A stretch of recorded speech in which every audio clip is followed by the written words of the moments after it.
Hello, Fuse Nation. My name is Alex Fuse, the host of Fusion News, and today is May 8th, 2017. It's been over a month and a half since I've been with the Fuse Nation here on YouTube Live, and we have a very big show planned out for you guys. I am on Google Hangouts live right now with three Albany Academy baseball players. We have Ben Sieler, Johnny Decker, and Ethan Duda. So, guys, how are you doing tonight? Good. We're doing great. I'm doing great. So, Ben, you just pitched a game tonight against Cohoes, and you went 6 innings with 10 strikeouts, no earned runs. So, I mean, the score was 12-1. So, how was that big win against the Cohoes? A very good. They have Derek Becker. He'll be on the show later this week. He's going to Iona College. And, Cohoes has been struggling this season, but they are still a good team, and you got a big victory there. So, Ben, how was that game for you? It's definitely big. I mean, going to sectionals this week, we're looking to come out with a couple wins and kind of boost our confidence. So, I mean, to start the week off with a W is huge, and I mean, everyone really played well all around, which is great. The bats were going, which I mean showed in the score. So, it definitely felt good. We'll go to Ethan next. How was this win for you? Just like Ben said, any win means a lot, especially to the team. I don't really know. It's just good to win, Yeah. Keep it going. Yeah. Johnny Decker, how about you? I definitely think it's a big win coming off going into a hard week coming up. We got LaSalle tomorrow, Ichabod Wednesday. It's coming up here, so we definitely some teams and come out on top. Yeah, definitely. And, as a team manager for Shelmont High School, the baseball team, I have been with this team all season, and Shelmont has, struggled this season. The record is not great. I don't want to say it on live because, it's not that great. But I know, they lost to you guys twice this year. They lost to you guys twice last year. But Shelmont went very deep into the sectionals, and they have a great program. The record does not mean they don't have a good team. So what was it like defeating Shelmont, sweeping them this year and last year, 2 years in a row for you guys? Ben, we'll go to you first. I mean, it definitely felt good.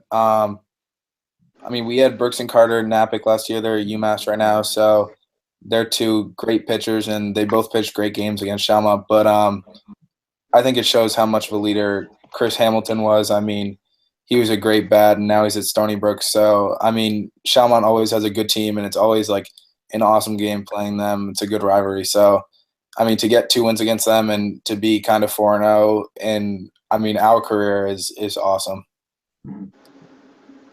Johnny, how about you? Defeating Shelmont twice this year. How was that, the big wins for you guys? It's always a great day when you wake up and you got to play like Shelmont, like rival games.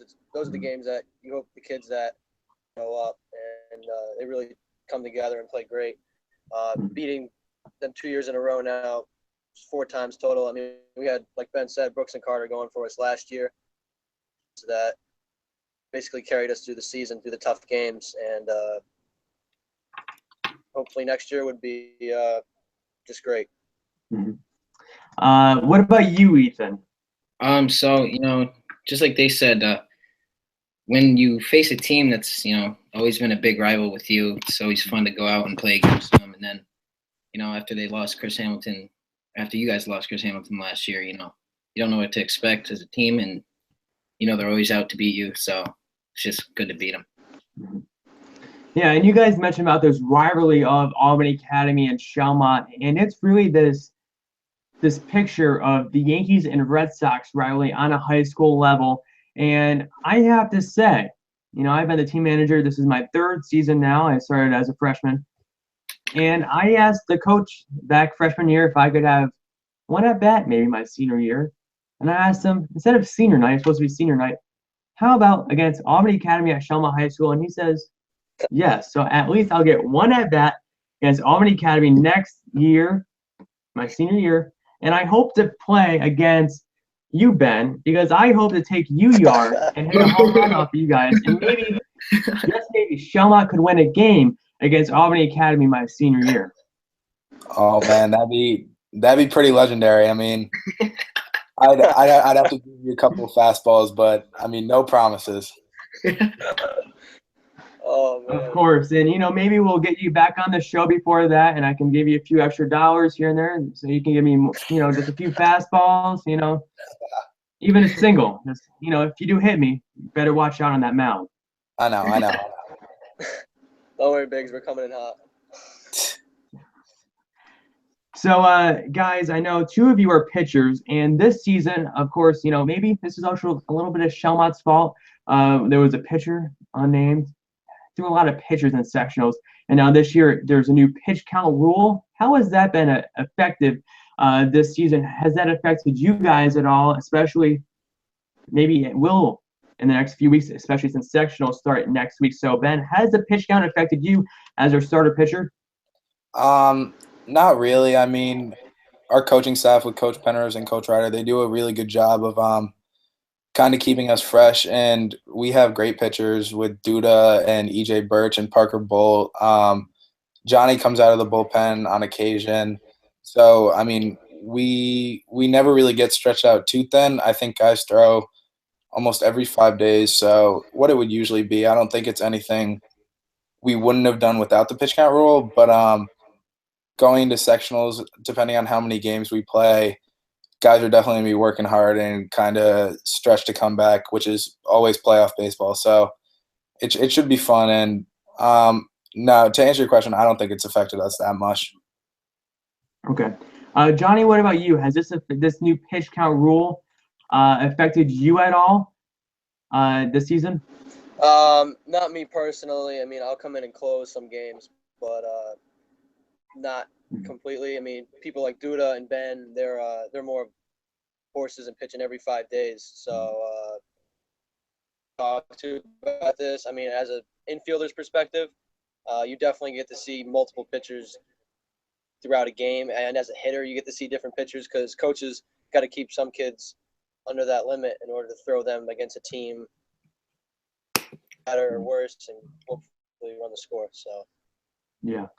Now, Ethan, do you like this pitch count rule, and do you think if you can make any changes to it to improve, if you think there are any improvements needed for next season, what would you change to this new rule? I don't think I would change anything to the rule, to be honest, because I believe it's set right at the right amount. And like 105, if you throw any more than that, I mean, you just shouldn't. You're going to hurt your arm. Yeah. But yeah, it hasn't really affected us this year. I mean, we got a ton of kids who can come out of the pen. We got, Brett Young, Justin Geary can even come out of the mound if he wants. We just got to hope for the pitchers. But yeah, it doesn't really affect our team or nothing like that. No changes I can see. Yeah. We'll move on to the next part of the show where you guys mentioned that you lost two seniors, both pitchers, Brooks and Carter Napick. And I have to say, I understand where you guys are coming from too, because we lost our starter center fielder who went to Stony Brook, Chris Hamilton, like Ben said earlier in the show. So how has this loss to the team affected you guys this season? We'll start off with Ethan first.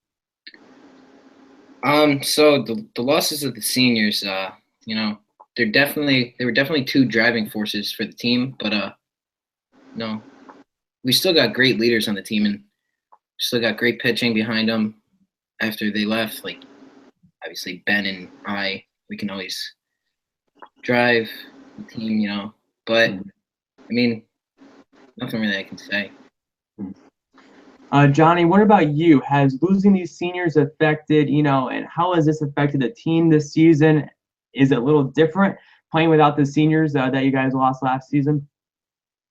I mean, speaking of Brooks and Carter, I mean, they're irreplaceable kids. Both of them have been on the team since they were freshmen. They keep tradition, whether it's how you show up to the game, stuff like that you really can't replace as far as leadership. And as far as pitchers, the games that we may not have won. I mean, especially against like Shalmont, where Brooks goes out and throws a one-hitter. Just two unbelievable kids. I mean, losing seniors always affects a team, but this year we got leadership from Justin Geary. He's really leading this team. We're looking to show up just like we did last year and hopefully make it a lot farther. Ben, what about you? I know you are a starter pitcher at Albany Academy, and how has losing Brooks and Carter Napick, affected you, or has it at all? I mean, it's affected me a little bit, but I mean, those guys are still great to talk to. They're always available to reach out, and they're just great mentors to our players. I mean, last year they really carried the team and kind of taught me, and I think for Johnny and Ethan also taught us how to lead a team and carry ourselves regardless of if we win or lose. So they did a really good job. But I mean, I think this year it's been really, really great for us because we've had guys that maybe last year weren't as vocal, and this year they've kind of stepped up into leadership roles, which is awesome. I mean, me as a junior and Johnny, Brett Young, Ethan, I think we've all done a great job as coming together as a team and kind of holding ourselves to a high standard. Yeah, definitely. And when I have seen you guys play, there's this team chemistry that you always enjoy seeing. And I think that's one of the major key points of the sport in baseball. And we'll switch gears now. And before we wrap up the show and talk a little about your careers, I want to ask, what do you think you guys as a team need to do when you guys get into sectionals to really go far into sectionals? Ethan, we'll start off with you for this question. So I think as a team, we need to definitely have the team chemistry, get back together, because sometimes, it gets out of hand, but it's never really too bad. But yeah, definitely team chemistry is something we need to fix a bit. But in the bats, sometimes they're not really up to par. But yeah, we could definitely do a bunch of things to help lead the team. I know the coaches and Justin Geary will help us with that. Ben, what about you? What do you think this team needs to do when you get into sectionals to really, push this team far to potentially get to a state championship game?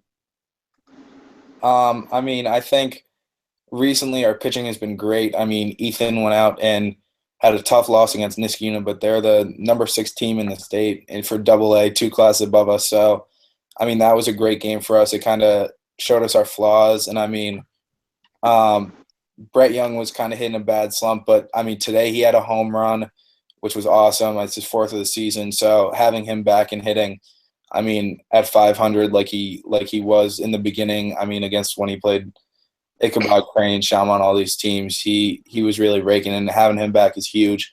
I mean, Johnny has done a great job leading off. Geary, of course, just leadership-wise has been great. I'm trying to think. I think we're starting to put it together, and it feels really good. It's getting like a special feeling around the locker room. So, Johnny, what about you? I definitely think unity is going to be a huge part in coming together right before this last stretch is really going to be important. I mean, our defense has been pretty good, but once we get the bats really going, we get Brett, like Ben said, going to catch on fire right now. I can promise you. He just hit a home run today, and generally all it takes is one, and he's ready to go. So we're going to be really solid with the bats coming up, and that should lead us opportunity to play for a state championship. Mm-hmm. Definitely. And before I ask you your favorite moment for this season, I have to ask you guys this one. Most embarrassing moment in a baseball game you've ever had in your lifetime. We'll start off with Ben for this one. Oh, I mean, that had to be this year at the Gel. I had a tough game against LaSalle, but I'm trying to think. I think that's been one of my worst starts of my life. But yeah, we bounced back. I had a good game against Lansingburg, and then came in relief against LaSalle, and then today against Cohoes. So I feel a lot better. But it was kind of good to get that bad game out of your system early. Johnny, what about you? Most embarrassing moment ever in a baseball game? I'd have to say this year when we were in Myrtle, I went to steal second base and I went about 5 feet over the base when I slid.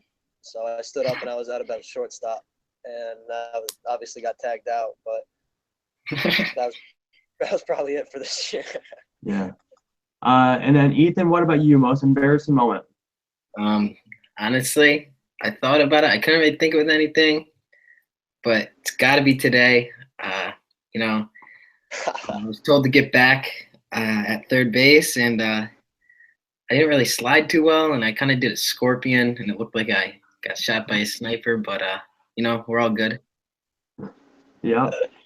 And okay, so we just talked about your most embarrassing moment, and I have to say, what has been your most favorite moment ever playing baseball? We'll start off with Ethan for this one.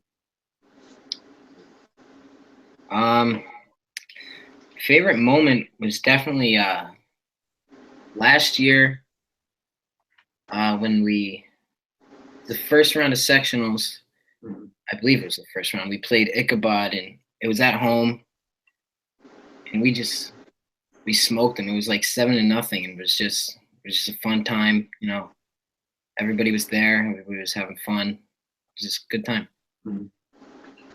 Johnny, how about you? Most favorite moment? I'd say probably last year when we played LaSalle at home.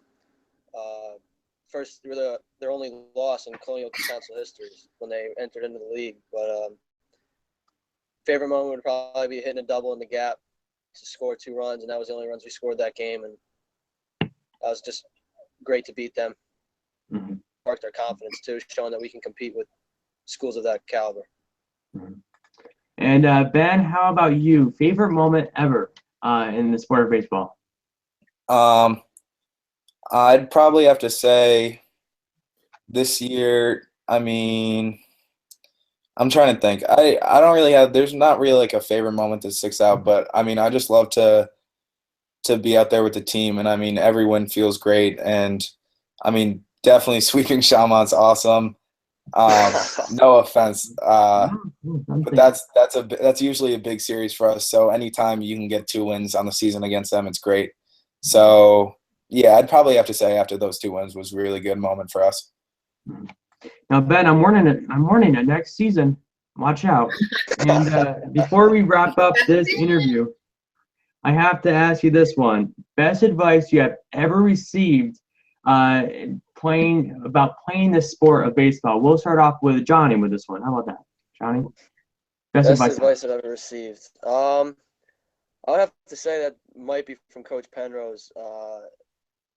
Things that really matter when it comes to winning big baseball games, as far as getting bunts down, getting good leads, those little things that might determine whether you're safe or out, could also determine whether you win that game. So I'd say the little things might be the best advice that I've been given. Mm-hmm. Ethan, what about you? Best advice you've ever received? Yeah, I'm along with Johnny on this one. Coach Penrose really focuses on the little things, but there's also another little advice I've been given, and it's by my man right here, Ben Sieler. It wasn't. He doesn't really give me advice, but he like implies it, and it's when I'm like pitching, he like always tells me, you know, just keep calm, no matter what how many runs you give up, just keep calm. And yeah, he's just good at it. I don't know. Mm-hmm. Ben, what about you? Best advice you ever received, or hey, if you ask Ethan, you've ever given?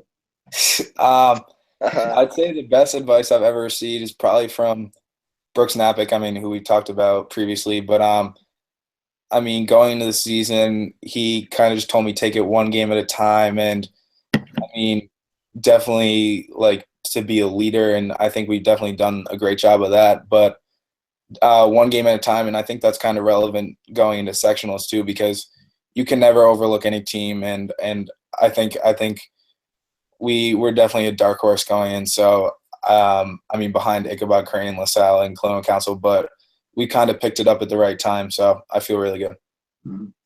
Yeah, I definitely agree with that. And before we wrap up this show, I want to say thank you guys for joining me tonight. Congratulations on the big win. And we'll go around. Where can everyone follow you guys on Twitter to follow along with you guys the rest of the baseball season? I know Johnny finally got Twitter. He got off MySpace last night and finally made up a Twitter. So, Johnny, we'll start off with you. Where can the fans follow you on Twitter to follow along with you? Username is J_Deck. And thank you very much for having me tonight. Oh, yeah, definitely. And Ethan, what about you? Ethan Duda 14. That is my Twitter. And, you know, I really appreciate you having me. It means a lot. Yeah, definitely. Anytime. And Ben? I'm going to take your next season. Ben Sieler 1 on Twitter, and I'm definitely looking forward to that AV. Thanks for having me, Fuse. Yeah, definitely anytime, guys. And I wish you guys the best of luck the rest of the season. And thank you again for joining me on tonight's episode of Fusion News. And we got 3 big shows after tonight, one every single night up until Thursday. And a team player with you guys, Brett Young, will be on Thursday night's show alongside Derek Becker, Corey Lissing, and Matt Ferraro. So big week of shows here on Fusion News. Thank you, Fuse Nation, for joining me. I will see you tomorrow. Let's go Yankees. Have a good night.